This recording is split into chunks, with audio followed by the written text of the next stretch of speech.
Peyton Manning and the Denver Broncos are riding to San Francisco. The Broncos' ferocious pass rush gave Tom Brady and the New England Patriots fits all day as they beat the Pats 20-18 in the AFC Championship Game to advance to the Super Bowl for the second time in the last 3 seasons. Brady threw 2 picks, both of which resulted from pressure from the Broncos' front 7, and he was hit 23 times. 4 of those hits resulted in sacks.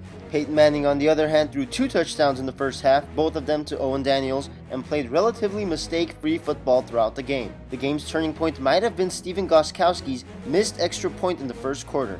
Because of the miss, the Patriots needed to convert on a 2-point conversion to even up the game after Rob Gronkowski caught a touchdown with under 20 seconds to go. But Brady's game-tying pass was picked off by Bradley Roby as the Broncos secured the AFC Championship.